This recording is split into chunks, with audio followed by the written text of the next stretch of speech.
In this tutorial, we'll show you how to quickly and easily create a solar return chart for a client, customer, friend, whomever you want. We'll begin by going down and opening up IOEdition. IOEdition opens, my library is open, and a chart file is open. First thing I'm going to do is select the natal chart of the person for whom I am creating the solar return. Now, if you don't have one done already, you can create a natal card and save it. I'm going to double click on the card to open it up. In the chart data window under chart type, I'm going to select solar return. You'll note that the card changes. Now, this does not eliminate your natal card. That's still saved. This is going to create another card. You can save it or not, whatever you prefer.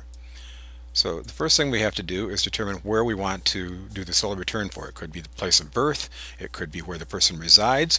The person may want to investigate different places where a solar return may work better for them. So right now we're going to enter Washington, D.C.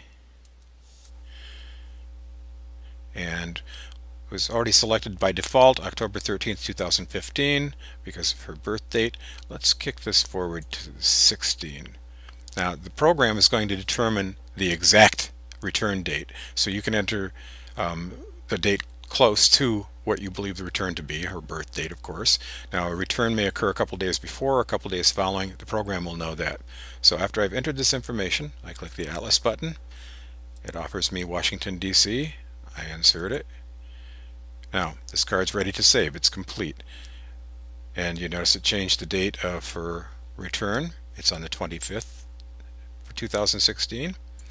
Now I can open just a single chart. Under favorites, I'll select AM Aspect Traditional, and there's the solar return chart.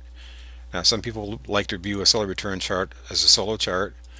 Often you'll want to view it as with the natal chart, and the natal chart is the reference chart.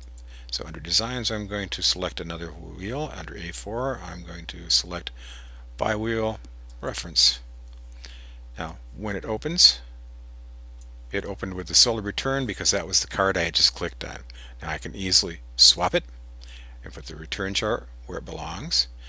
Now if I had clicked on just the return chart and opened the wheel, let's do that.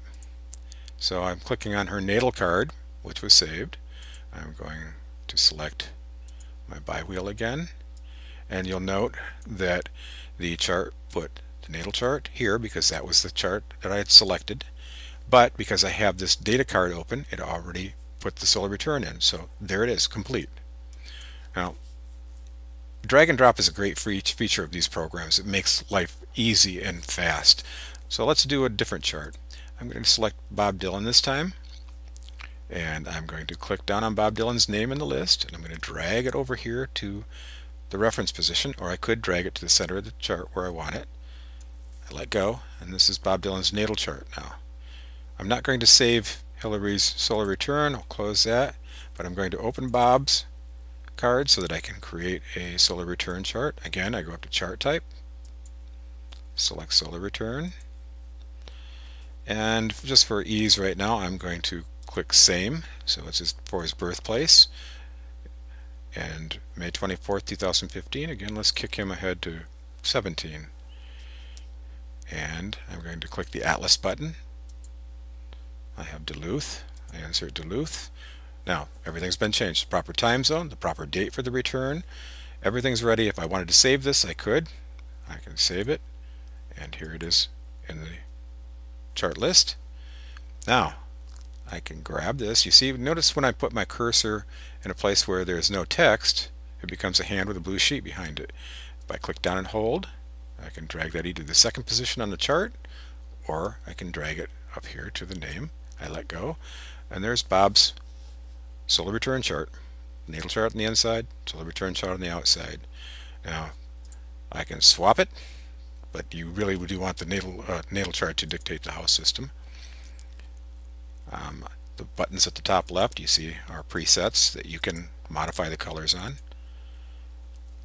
And if I wanted to save it, I'd go to File, Print, Save as a PDF. That's the most universal format there is safe, it's good, it's easy. Bottom left hand corner of the window that opens up, I see PDF. I select Save as PDF.